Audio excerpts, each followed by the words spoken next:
Amén. Gracias. ¿Puede tomar su lugar, por favor? Esta noche tenemos un tema que es muy importante, pero que sobre todo es trascendente para el desarrollo de nuestra vida cristiana. Y le he puesto por título: ¿y yo qué gano? Diga conmigo: ¿y yo qué gano? Una vez más: ¿y yo qué gano? A ver, pregúntale a la persona que tiene a su lado: ¿y yo qué gano? Abra conmigo su Biblia, por favor, ahí en Mateo capítulo 19. Evangelio de Mateo, capítulo 19, y vamos a darle lectura al verso 27. Cuando lo tenga puede glorificar al Señor. Aleluya. Mateo capítulo 19, verso 27. Y dice la palabra del Señor así: mira, nosotros lo hemos dejado todo por seguirte, le reclamó Pedro. ¿Y qué ganamos con eso? ¿Sabe? Vivimos en un tiempo en el que la iglesia, es decir, los cristianos de este siglo, han dejado de poner su esperanza en lo que la palabra de Dios promete, y pareciera que de pronto nuestra generación está más bien participando o tiene la idea de que la relación que establece con Dios es para obtener de Él un trueque, un cambio, en contraste con la rendición que Dios espera de cada uno de nosotros. Es decir, estamos viviendo en una generación en la que pareciera que nuestro culto a Dios tiene más que ver con un intercambio que con sujeción, que con obediencia, que con entrega, que con sacrificio. Hoy no es de extrañar que las personas pierdan interés en aquello que no les representa un resultado inmediato que les favorezca. De ahí que muchas empresas tengan como gancho: pruébelo 30 días. Y si no le funciona en 30 días, le devolvemos el importe de su compra sin preguntarle nada. Lo que saben es que una persona difícilmente se va a pegar por 30 días a una disciplina esperando un resultado. Entonces lo usarán 1, 2 o 3 o 5 días y después lo dejan. Y llega el mes y su conciencia les dice: ¿cómo vas a regresar algo cuando ni siquiera lo intentaste? Pues está bien, me lo quedo. Y hoy estamos viviendo en una generación en la que la gente rápidamente pierde el interés en aquello que no le representa un resultado inmediato que le favorezca. Y sabe, es cierto que a nadie le gusta perder. ¿O hay alguien aquí a quien le guste perder? ¡Ay, yo participo para perder! No, yo creo que todos en esta vida estamos participando esperando ganar. A veces la vida nos catafixia, ¿verdad?, las cosas, pero lo cierto es que estamos esperando ganar. Pero ¿sabe? Cuando nos enfocamos en lo que el reino de los cielos nos ofrece, nunca hay pérdidas, ya que el reino de los cielos, todo lo que en él invertimos y todo aquello que sacrificamos por Dios, se traduce en ganancias. Porque el vivir de acuerdo al estándar que la palabra de Dios nos insta a vivir es la única forma, amado hermano, en la cual podemos llegar a disfrutar de todo aquello que Dios nos desea hacer partícipes.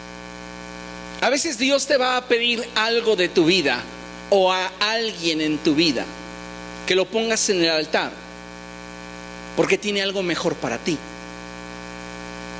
Y muchas veces, con nuestra resistencia a perder, nos privamos de aquello que Dios nos quiere dar. Nuestro enfoque de trueque muchas veces nos lleva a creer que si invertimos algo en el reino de los cielos, la respuesta de Dios para favorecernos debe de ser inmediata. Y si no es inmediata, ya nos desilusionamos. ¿Cuántas personas han tenido un problema y dicen, voy a hacer un ayuno proclamado? Es decir, voy a declarar con mis labios delante de Dios que no comeré y no beberé hasta que esta situación se resuelva. Ese es un ayuno proclamado, donde no solamente hubo una voluntad, hubo una expresión de la misma que ratifica el acuerdo con Dios. Y hago mi ayuno proclamado. Y viene el día 1 y no veo respuesta. ¿Qué pasó, Dios? Viene el día 2 y no veo respuesta. Viene el día 3 y ¿qué acaso quieres que me muera? Porque lo que queremos es que en cuanto nosotros invertimos algo o sacrificamos algo por el reino, de inmediato obtener una respuesta de Dios que nos favorezca.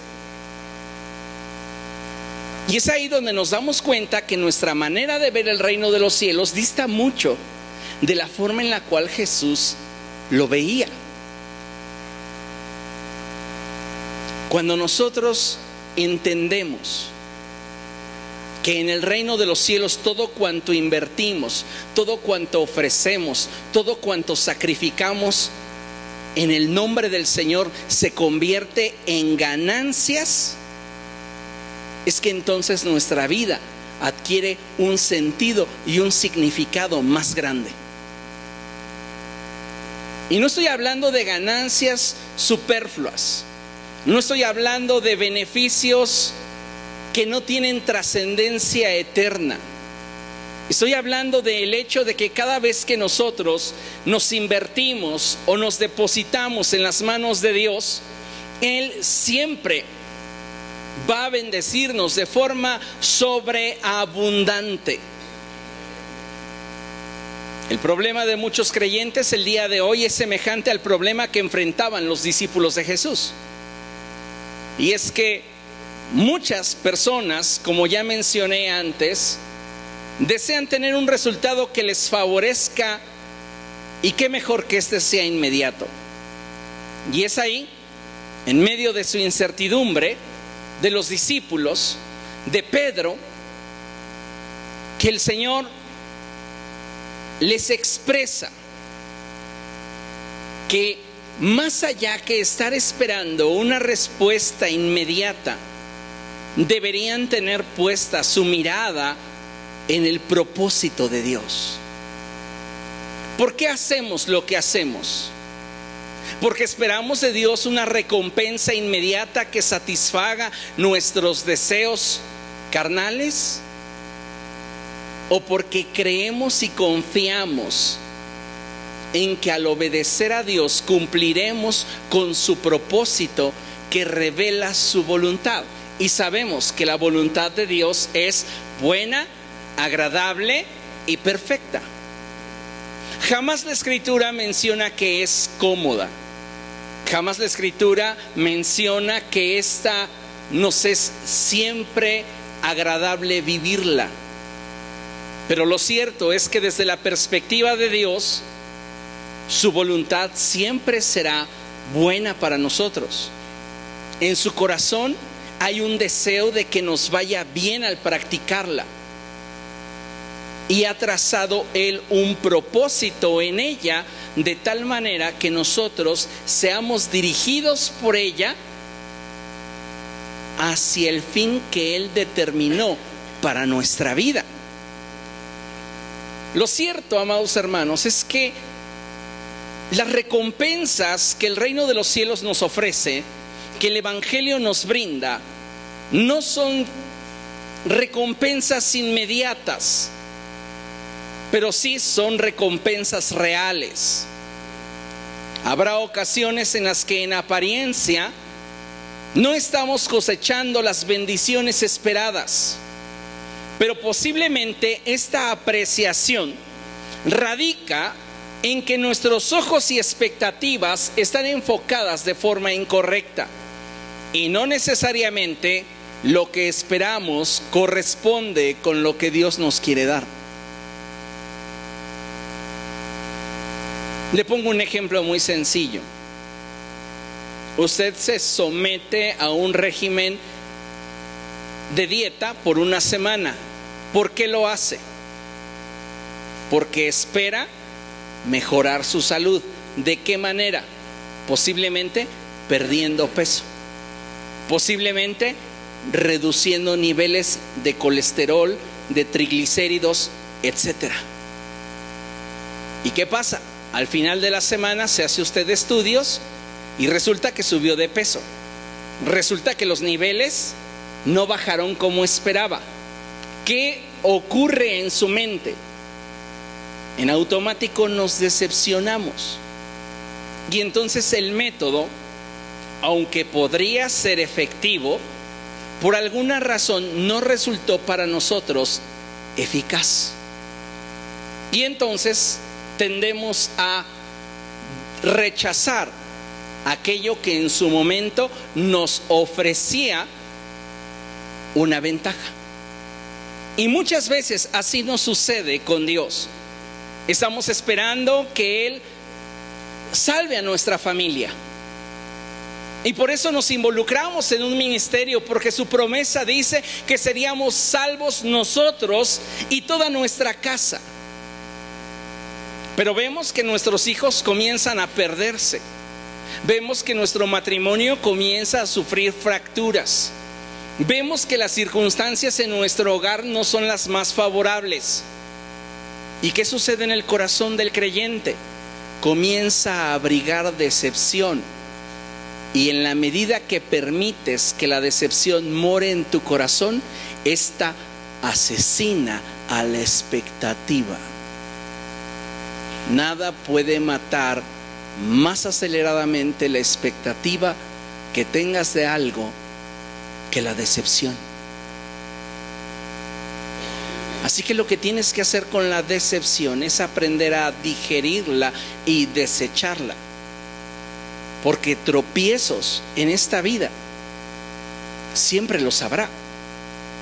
El punto aquí es que aprendamos a manejar las decepciones, aprendamos a manejar los tropiezos y podamos continuar adelante en el propósito de Dios. Muchas veces hemos dejado de esperar que las promesas de Dios se cumplan en nosotros. ¿Por qué? Porque estamos decepcionados de Dios. Porque hemos dejado de confiar en Él. Y a veces esto radica en el hecho de que yo me imaginaba tener un resultado que para nada fue el que se dio. Pero no te das cuenta que el que es omnisciente y sabio es Dios. Y Él sabe lo que es mejor para ti.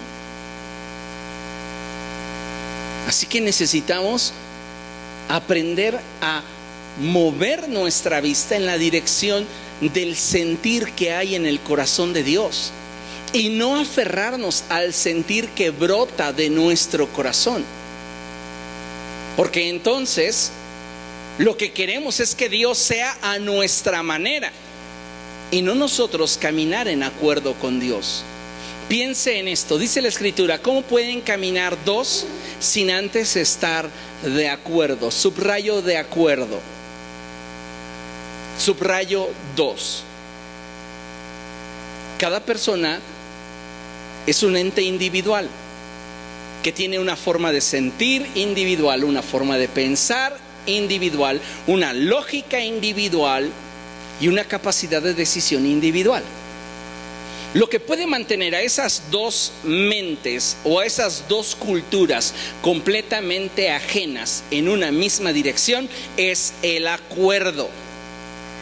Y cuando se trata de caminar con Dios en acuerdo, no es Dios ajustándose a mí, soy yo ajustándome a Él. En una relación humana se negocia y comenzamos a generar acuerdos en razón de lo que estamos dispuestos a ceder. Pero en el caso de Dios, su perfección hace de su voluntad algo no negociable. Porque o es como Él dice o es como Él dice. ¿Por qué? Porque Él es Dios.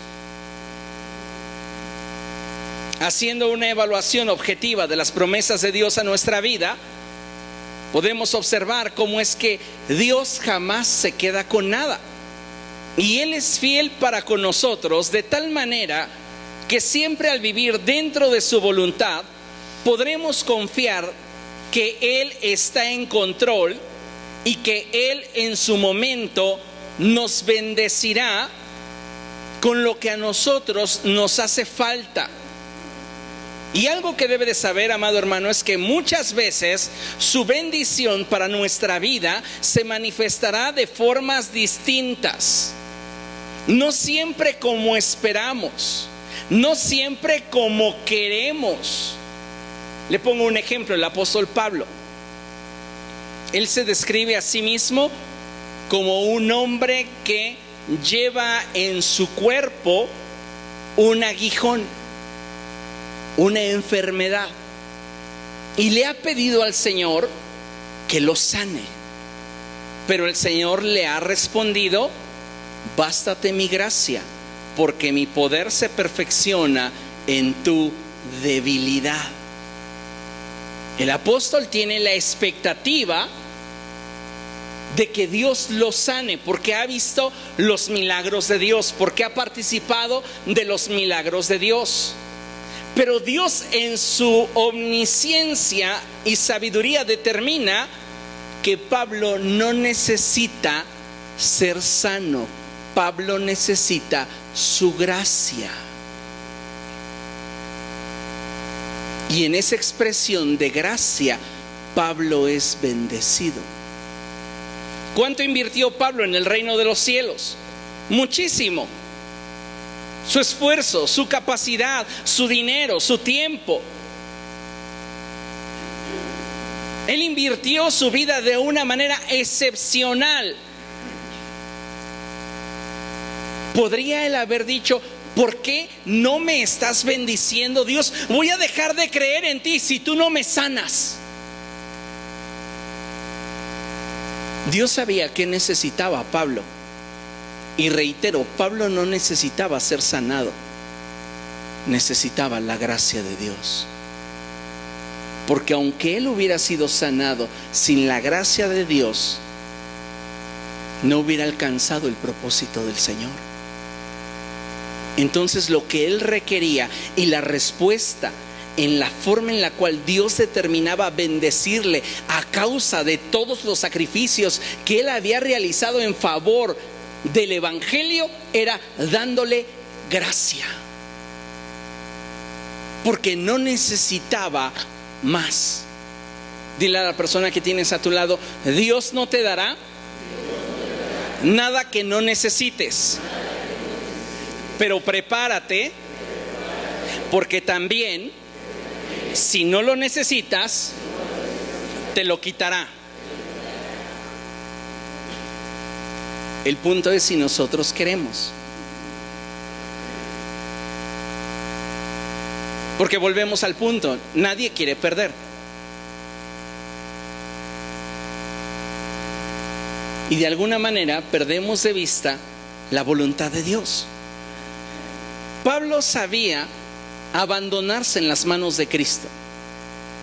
Así que cuando recibió de parte del Señor la respuesta de la forma en la cual él sería bendecido, en él hubo contentamiento, porque sabía que Dios era fiel. Y si Dios le estaba proveyendo gracia en lugar de sanidad, Dios debía ser alabado, porque él era sabio. El problema de hoy día es que la iglesia no está confiando en Dios. Y si las cosas no son como esperamos, nos ofendemos, renegamos, y comienza en nuestro corazón a generarse una guerra oculta, donde tal vez venimos a la iglesia, cantamos, levantamos nuestras manos, pero ya no somos 100% obedientes. Y entonces ya no veo la obra de Dios con amor. Ya no veo a la gente que me rodea con amor. Ya no veo el sacrificarme como algo indispensable para mi sobrevivencia o supervivencia espiritual.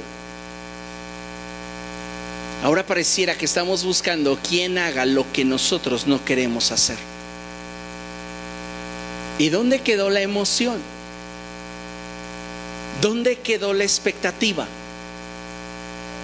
La asesinó la frustración, porque lo que esperábamos no se dio como queríamos. Y entonces de nuestro corazón surge la expresión: ¿y yo qué gano? ¿Yo qué gano llegando antes que los demás a la reunión? ¿Yo qué gano involucrándome en un área de servicio? ¿Yo qué gano atendiendo los hijos de otro? ¿Yo qué gano sembrando mis recursos o invirtiendo mi dinero en apoyar un ministerio que quien lo preside me cae mal?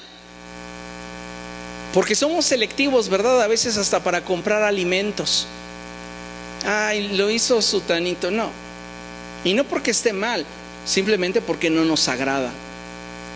Pero si está nuestro cuate, ahí sí pídele 3, 5 órdenes. Como que muchas veces condicionamos nuestras reacciones, nuestras actitudes en razón de lo que recibimos. Y si lo que yo recibo no corresponde con lo que considero que he dado, me ofendo, me enojo. Y entonces comienzo a ver a Dios injusto, porque no me está dando lo que yo necesito. Pero Dios te ve y dice: en realidad no lo necesitas, pero te encaprichas. Y tu corazón inmaduro se aferra al hecho de que Dios no es justo, mientras que tú te consideras estar en lo correcto. Mire, acompáñenme a ver lo que dice la Escritura en Hebreos 11:6, un pasaje muy conocido por todos. Hebreos 11:6.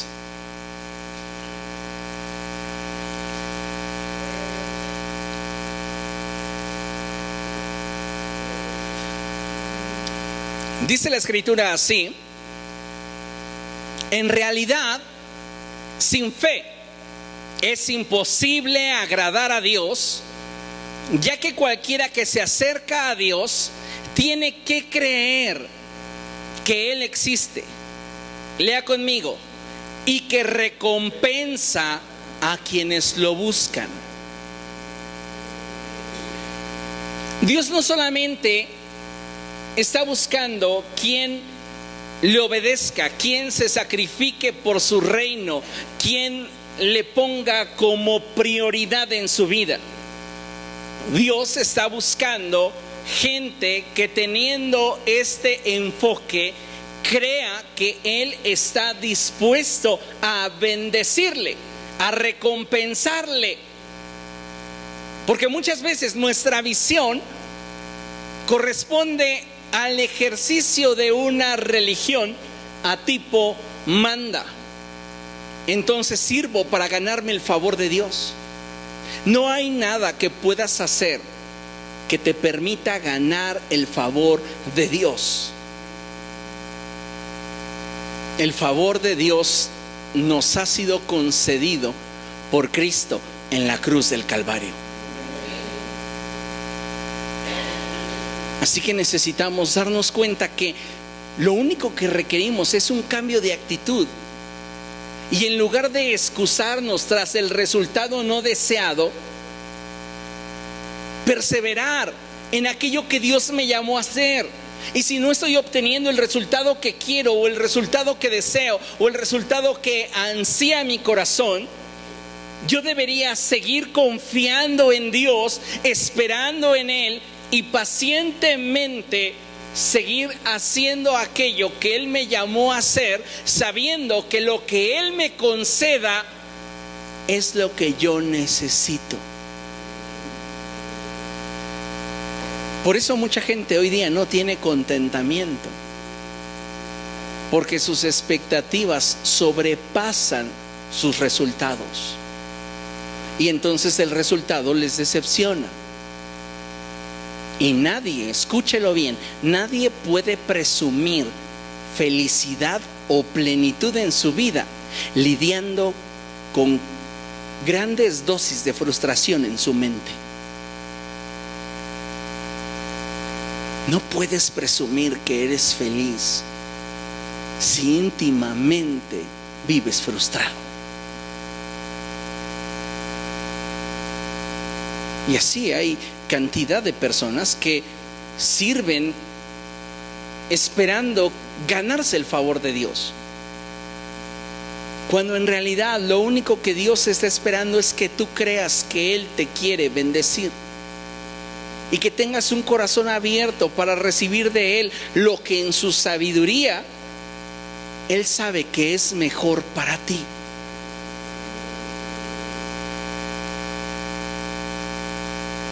Cuando nosotros nos generamos ideas y prefabricamos conceptos de lo que debería ser, y la realidad nos presenta un panorama distinto, pocas veces tenemos la capacidad de poderlo manejar y digerir correctamente, porque la gran mayoría de las veces lo que preestablecimos en nuestra mente tiene más poder que la realidad.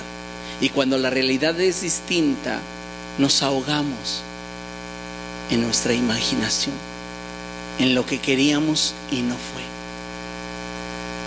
Así que, amado hermano, usted tiene que renovar su compromiso con Cristo y saber que Él no se va a quedar con nada. Todo lo que usted invierta en su reino, todo lo que usted sacrifique por Él, todo lo que usted dé para la obra de Dios, Él se lo va a recompensar con creces. ¿Por qué? Porque Dios paga mejor. Si usted esperara la recompensa de una persona, le aseguro algo, no le va a satisfacer. Porque como seres humanos exigimos mucho de nuestros semejantes, a veces incluso más de lo que nos exigimos a nosotros mismos. Y entonces esperar obtener mi recompensa por mi labor, por mi sacrificio, por mi entrega para el reino de los cielos a través de los hombres es una trampa.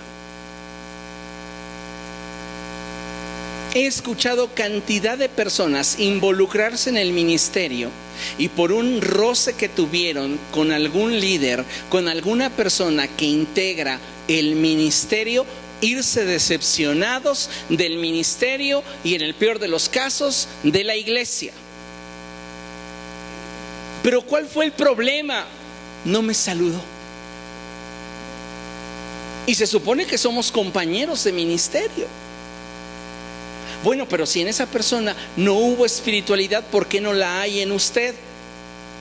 Porque ya me la he hecho muchas veces y yo no soy juguete de nadie. Ah, qué espiritual es usted. La realidad es que estamos actuando en una reacción que tiene como origen de ese impulso nuestra naturaleza carnal, nuestro orgullo, y creer que nadie va a tener una actitud equivocada con nosotros.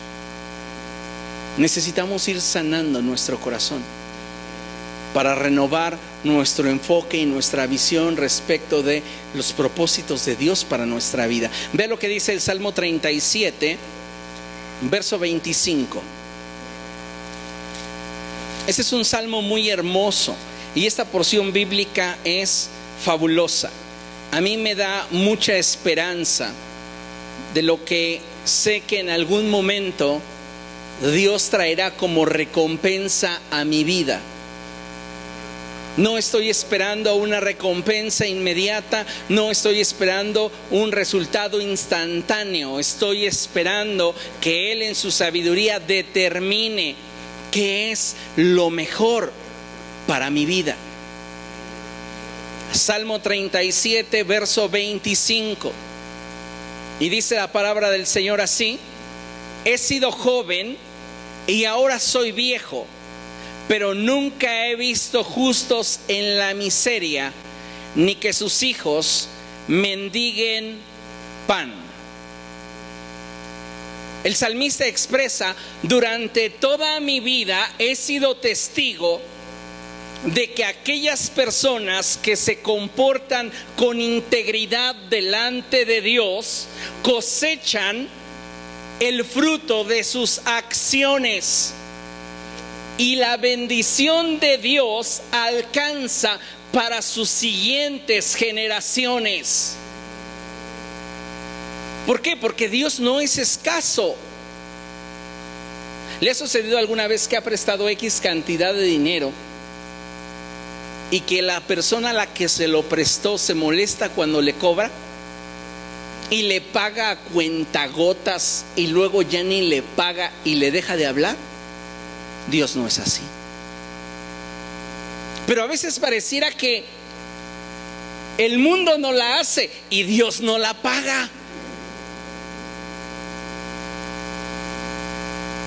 He visto infinidad de personas cargando imágenes de yeso, trasladándose grandes distancias para homenajear una imagen que tiene ojos y no ve, oídos y no oye, manos y no siente, pies y no anda.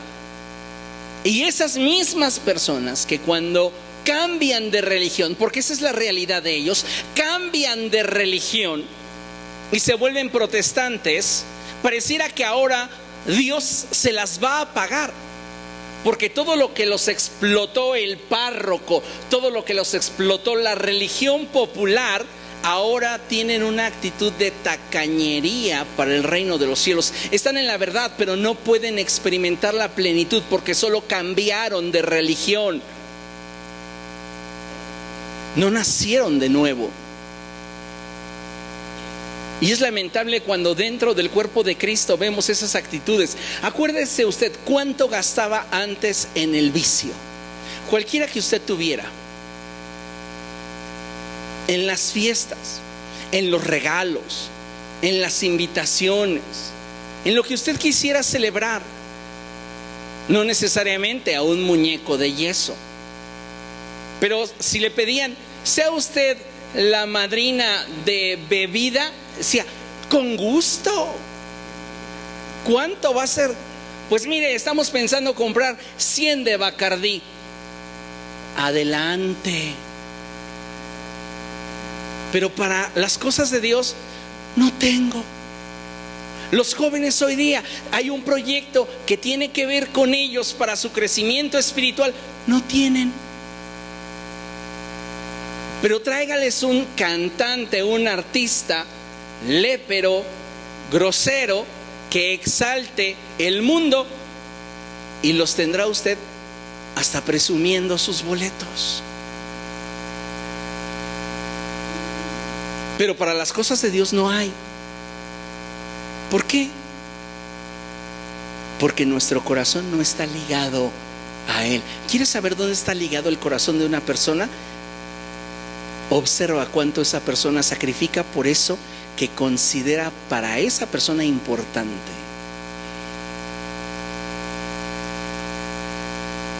Jesús dijo: donde está tu tesoro, ahí está tu corazón.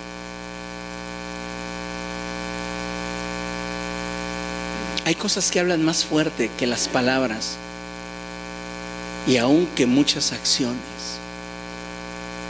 Pero el problema es que lo que nosotros queremos es un resultado a modo, como yo lo quiero. Y cuando hablamos de caminar con Dios, esto no funciona, amada iglesia. No funciona. Consideremos esto.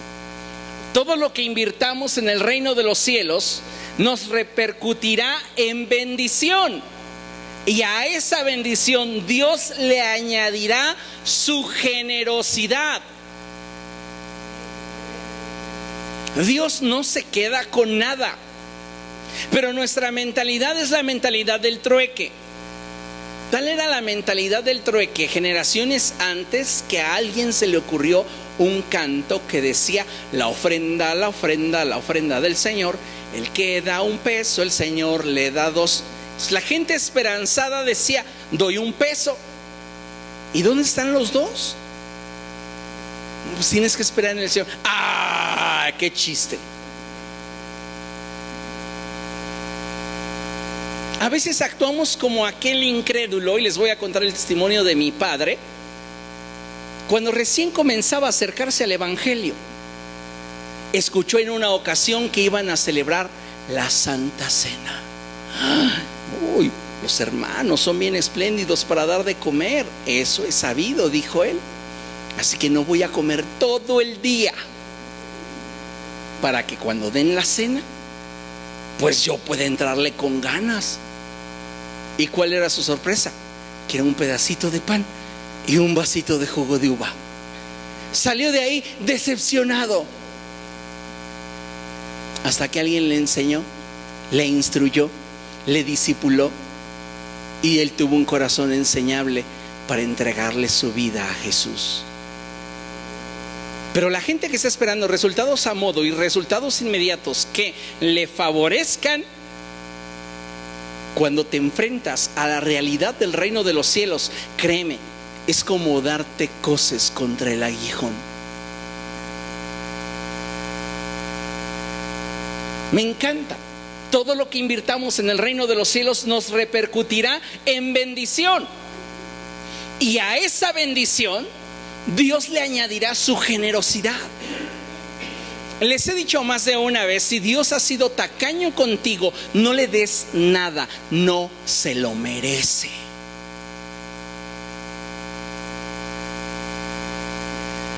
Yo creo que Él ha sido tacaño con muchos de nosotros, ¿verdad? Porque es lo que finalmente hacemos. No tenemos tiempo para ir a evangelizar. No tenemos tiempo para trabajar en la obra de Dios. No tenemos recursos para sembrar en el reino. No tenemos nada. Pero la realidad es que nadie es lo suficientemente pobre como para no ofrecerle algo a Dios. ¿Se acuerdan de aquella ocasión en la cual Jesús estaba frente a las ofrendas y se acercó una mujer muy pobre que puso 2 monedas de bajo valor en medio de las ofrendas? Y Jesús dijo: esa mujer ha dado más que todos los demás. Los discípulos se quedaron de a 6 y dijeron: Señor, ¿pero por qué dices eso? Porque todos han dado de lo que les sobra, pero ella ha dado todo lo que tiene. Esto me lleva a entender un principio en el reino de los cielos muy poderoso. Y es que Dios no ve cuánto das, sino con cuánto te quedas después de dar. Hay poder. Porque yo puedo dar de lo que me sobra, o puedo dar con sacrificio. Y esto aplica no solo al dinero, aplica a mi tiempo, aplica a mi esfuerzo, aplica a mi actitud. Cuando del reino de los cielos se trata, vean lo que dice la Escritura en Hebreos capítulo 6. Vamos para allá. Todo lo que yo invierta en el reino de los cielos me va a repercutir en bendición.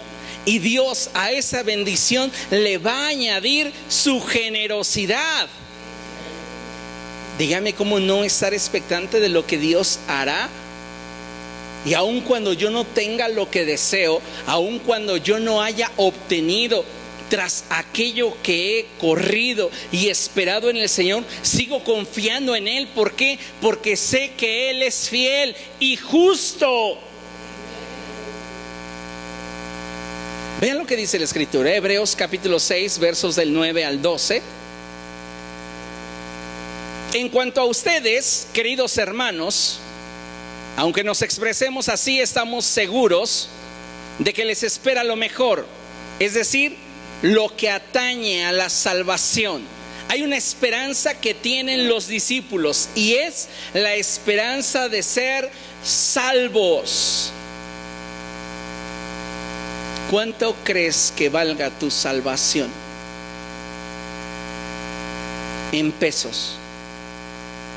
¿Con cuánto dinero podrías comprarla? ¿Con cuántos sacrificios? ¿Con cuántos kilómetros recorridos sobre tus rodillas, teniendo debajo de ellas un par de corcholatas?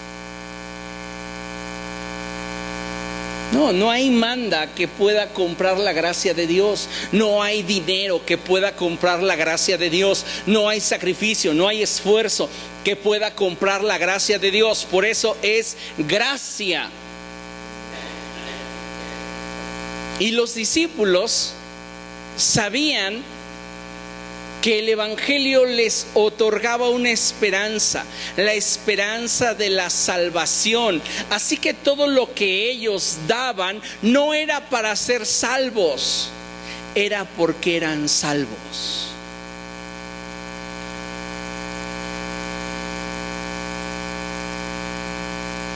Y el problema del enfoque de la iglesia hoy día es que hacemos para tener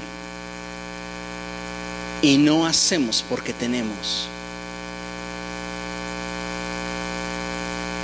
Continúa la palabra de Dios hablándonos y dice el verso 10: porque Dios no es injusto, lea conmigo, como para olvidarse de las obras y del amor que para su gloria ustedes han mostrado, sirviendo a los santos como lo siguen haciendo. Dios no es injusto como para olvidarse los sacrificios que has hecho por su obra. Pero ¿qué sucede? Queremos un resultado a modo. Y si el resultado no es a modo, nos amargamos, nos enojamos.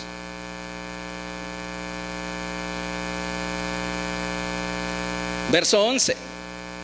Deseamos, sin embargo, que cada uno de ustedes siga mostrando ese mismo empeño hasta la realización final y completa de su esperanza. Es decir, no cambien su actitud hasta que estén en la presencia de Dios. Porque si en esta vida no reciben lo que esperaban, tengan presente que ya por el solo hecho de estar en Cristo están ganando. Y a veces no nos damos cuenta de eso. Decimos, ¿y yo qué gano? El solo hecho de estar en Cristo ya es ganancia. ¿Qué sería de tu vida fuera de Cristo? Si así, asistiendo a la iglesia, conociendo la palabra de Dios, buscando del Señor, ¿cómo andamos? Ahora, si Él no estuviera presente en nuestra vida, ¿qué sería de nosotros? Imagínese usted, ¿qué sería de su vida si Cristo no hubiera llegado a su vida? ¿Ya lo visualizó? Ahora, de ese panorama al que hoy tiene en Cristo, ¿con cuánto dinero lo podría construir? No es posible. Hay ganancia al estar en Cristo. El problema es que tenemos un corazón egoísta que lo único que busca es el resultado que desea. Y si no es así, comenzamos a decepcionarnos y comenzamos a permitirle a nuestra mente dirigir nuestro proceder en lugar de permitirle al Espíritu dirigirlo. Porque no es nuestra mente la que debe de tomar el control, es el Espíritu. Porque si el alma gobierna entonces el corazón tiene oportunidad de perturbarte y alejarte del camino de Dios. Ve el verso 12, léalo conmigo. No sean perezosos, más bien imiten a quienes por su fe y paciencia heredan las promesas. Dos elementos cruciales para ver la recompensa de Dios al buscarle: fe y paciencia. No hay otra forma. Ahora vamos a profundizar un poco. ¿Por qué es probable que los cristianos hayan perdido la esperanza en las promesas de Dios? Porque si en mí está la actitud ¿y yo qué gano?, es porque he dejado de ver a Cristo. Es porque he dejado de creer en su palabra. En otras palabras, he dejado de poner mi confianza en Él. ¿Por qué es probable que los cristianos hayan perdido la esperanza en las promesas de Dios? Número uno, porque no les da un beneficio o resultado inmediato. En otras palabras, nadie quiere esperar. Queremos que las cosas sean en el momento que nosotros queremos. Y si yo ya hice una inversión de vida, de tiempo o de sacrificio en las cosas de Dios, yo estoy esperando que Dios me retribuya de acuerdo a mi forma de entender y querer. Y si Dios no lo hace así, mi idea de Él se distorsiona y en mi corazón Él es injusto.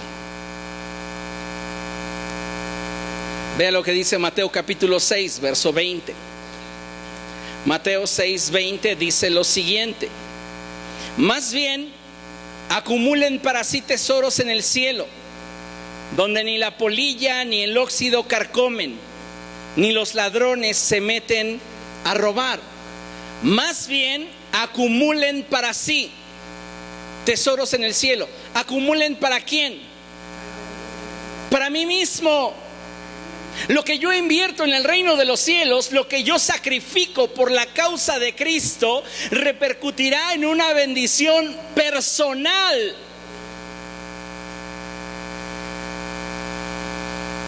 El problema es que siempre estamos viendo quién se beneficia de lo que hago y si esa persona lo merece.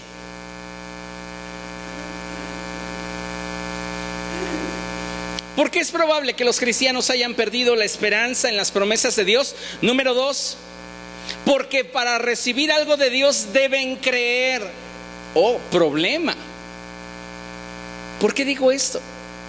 Porque a veces el cristianismo está plagado de actividad, pero carente de fe. Y la gente no está dispuesta a esperar en Dios, a confiar en Dios, a creerle a Dios. ¿Comprende? Porque es probable que los cristianos hayan perdido la esperanza en las promesas de Dios y hoy su actitud diste mucho de querer sacrificarse por las cosas de Dios. 3, porque las cosas de Dios han dejado de provocar en ellos una expectativa. Las promesas de Dios, las cosas de Dios, los intereses de Dios ya no despiertan en ellos deseos.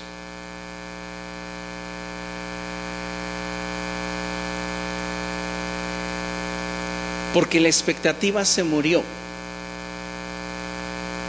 a causa de que la decepción la asesinó.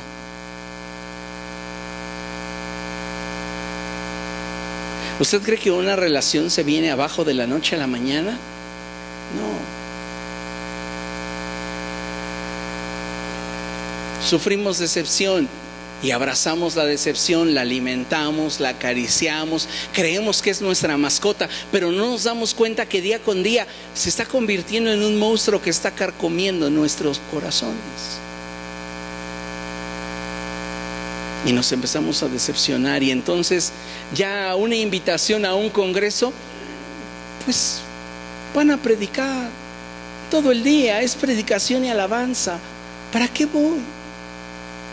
Hablamos de una actividad evangelística, una actividad de ayuda al prójimo. ¿Para qué? No. Un día de oración, véngase a orar, vamos a buscar a Dios 4 o 5 horas de corrido. ¿Para qué? Puedo buscarlo en mi casa. Ya las cosas de Dios no nos mueven.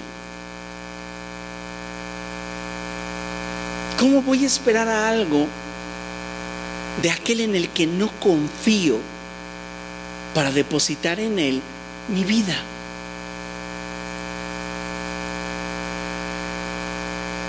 Y el último punto por el cual yo creo que muchos cristianos han perdido la esperanza en las promesas de Dios es porque están decepcionados de Dios, y la gente, principalmente de los pastores, que en su momento les manipularon para obtener un beneficio personal a costa de la fe, y esas personas no han sido restauradas. Porque también hay muchas personas que no quieren saber nada de la iglesia, no quieren escuchar ni siquiera la palabra diezmo, la palabra primicia, la palabra ofrenda. ¿Por qué? Porque están dolidos, porque en algún momento de su vida un pastor o líder los manipuló para obtener un beneficio personal, y ahora el pastor que les pastorea se las paga. ¿Comprende?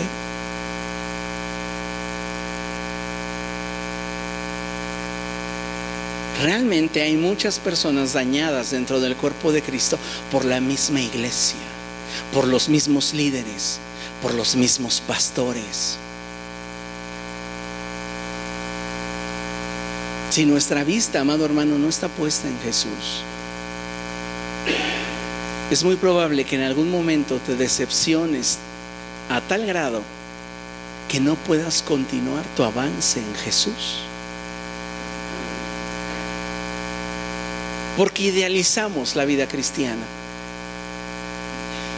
Porque en su momento dijimos, sí, todo para Cristo, todo para el Evangelio, y está bien. El problema es que la gente que a tu lado estaba se aprovechaba de tu espontaneidad, de tu amor, de tu generosidad, y eso finalmente terminó dañándote, porque te decepcionaste y te diste cuenta que solo te usaron.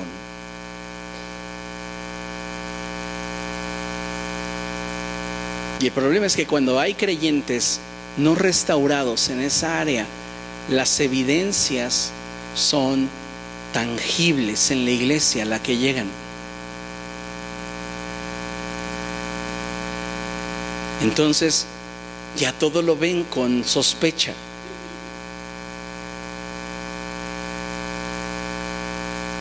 A veces dentro de las congregaciones se vive un secreto a voces, en el que muchas personas dentro de la iglesia dejan de servir, dejan de dar para la obra de Dios, porque consideran a su pastor un vividor, un flojo, un atenido, un mantenido. Porque hay quienes piensan y dicen, más lo necesito yo. Pero se olvidan del hecho de que el mandamiento es no negociable. Y el problema entonces ya no está en el mandamiento, sino en mi percepción del mandamiento.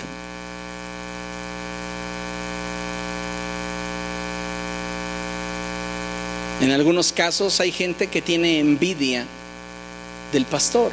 Y yo sé que ha habido muchos casos de abuso. Se ha manipulado la escritura, se ha tergiversado el evangelio para obtener, como mencionaba, un beneficio personal. En algún momento les comenté de aquella persona que dijo, Dios me ha dicho que ustedes tienen que comprarme determinado auto de la agencia. Y hay personas que se lo creen. Y si usted quiere, con inocencia, pero yo diría más con ignorancia de la Escritura, responden al capricho de un tercero, sin verificar, porque qué flojera ir a la Biblia, ¿no? Y ver si lo que me están predicando, me están enseñando, es verdad. Entonces, literal, como borregos, nos dejamos arrastrar por el error, porque despreciamos la verdad. Y cuando nos decepcionan, entonces ya estamos ofendidos, molestos, cansados. Y sí, decidimos tal vez romper con esa relación y decidimos irnos a buscar a Dios a otro lugar. Pero en ese otro lugar nadie va a abusar de nosotros. Y lo que no te das cuenta es que lo que estás proyectando es un daño en tu corazón, que te priva de recibir todo lo que Dios tiene para ti, porque no quieres perder. Tu actitud es: ¿y yo qué gano? ¿Y yo qué gano? Mira que la palabra de Dios dice, pongo por ejemplo, y pruébenme en esto, refiriéndose Dios al diezmo. Pruébenme en esto y verán que yo abro las compuertas de los cielos y derramo bendición sobre de ustedes hasta que sobre y abunde. Es la palabra de Dios. Pero hoy voy a dar el diezmo y esperarme a que Dios me lo dé. No, a mí me hace más falta. No, además Dios sabe que tengo deudas. ¿Comprende? Y entonces le decía yo a una congregación en su momento: si tienen idea de que Dios sabe multiplicar, de que Dios sabe sumar, de que Dios sabe de porcentajes, cuando Él te pide el diezmo es porque quiere que le declares la cantidad que te habrá de multiplicar.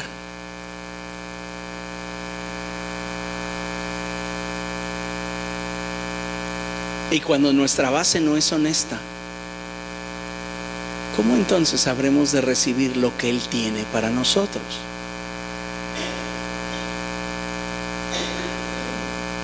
Pregúntale al lado: ¿y tú qué ganas? Dígale: no, aquí el único que gana es el pastor. ¿Ah? Porque así piensan muchos: es que es el único que gana. He escuchado cientos de comentarios acerca de su servidor. Todo se lo embolsa, carretadas de dinero que le entran, etc, etc, etc. Y la gente no sabe mi vida. El que yo tenga clase no significa que... no, no es cierto. Se fue un chiste para que despierte. O sea,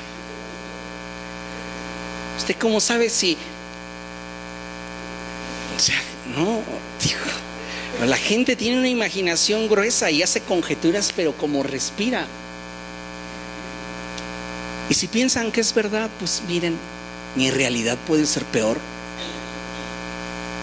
Pero que no te prive nada de ser instrumento en las manos de Dios.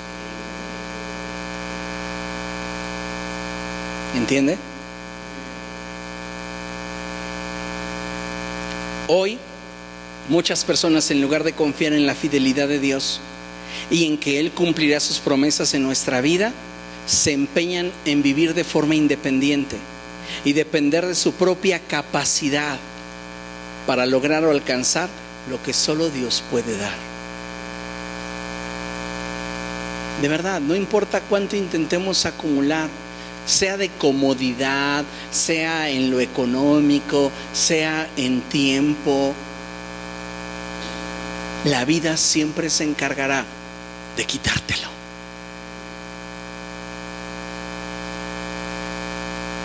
Yo tengo una promesa cada vez que diezmo. Y dice el Señor: yo reprenderé por ustedes al devorador.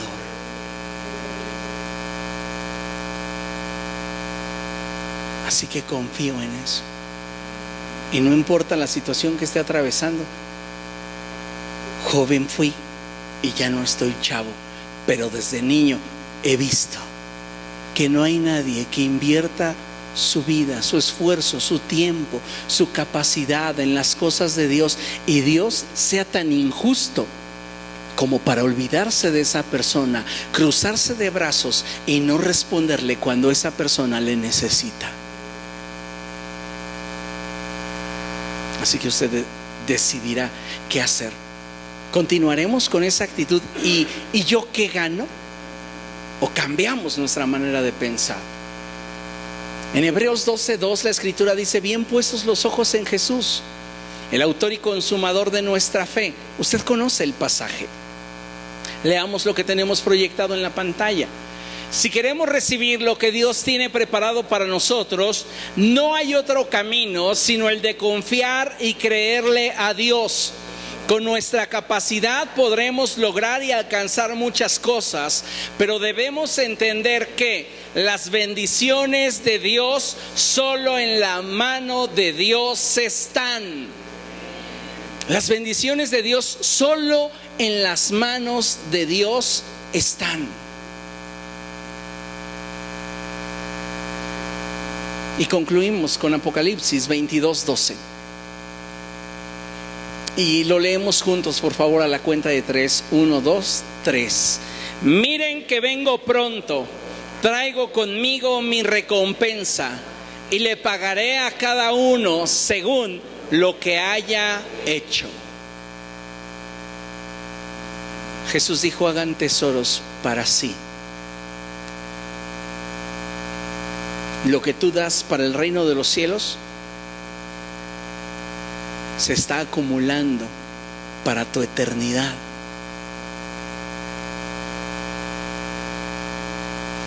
Y es lo que deberíamos tener presente, que Dios no se queda con nada. Dios paga mejor.